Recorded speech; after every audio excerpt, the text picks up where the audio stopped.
Remind the viewers how long you personally have been involved in the push to get I-69. I'll never forget, we were not even in the process. It was called Corridor 18.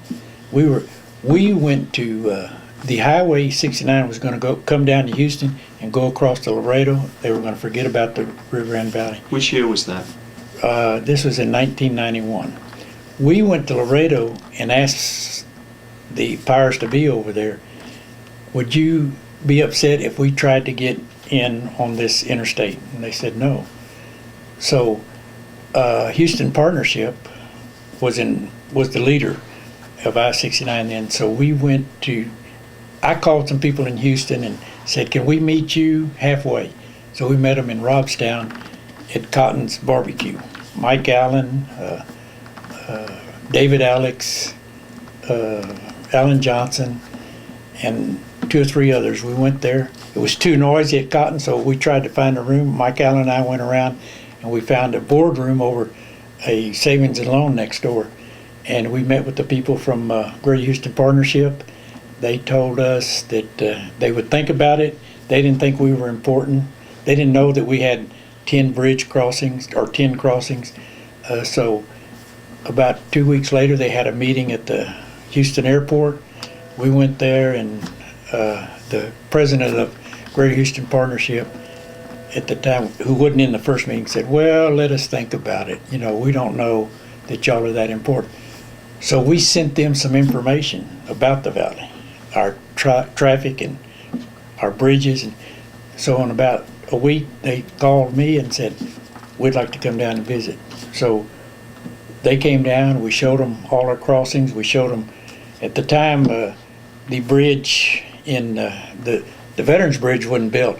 So the Gateway Bridge in Brownsville, and they saw all these tanker trucks coming across, going to the port of Brown. And man, it was hot and stinky because all the diesel being burned, and they couldn't believe it. And we told them, this don't just happen here, this happens on all of our bridges. So they started getting figures and putting them together. And this is the honest to goodness truth. They talk about return on assets, return on spending money. When our portion of the highway, of the project, was added to the rest of I-69 all the way to Canada, it gave it a better return on investment. It made the project worth a lot more money. So that's how we got it. And Senator Kay Bailey Hutchinson, I happened to be in Washington the day she got a bill introduced that would allow the Rio Grande Valley to be a part of Corridor 18, which is I-69. And man, that was the happiest day of my life. And well, until yesterday, or until this past week when we were at Austin, when they told us that they're going to start the highway from the border of Texas, and the first portion of it would be 77. So thank the Lord. And let me tell you this, David Alex and Alan Johnson were in Washington prior to that, and they helped write a couple of sentences into the legislation that Senator Kay Bailey used, which said that the project will start at the international boundary, or at the Rio Grande River of Texas. So that's how it's been a long, hard struggle.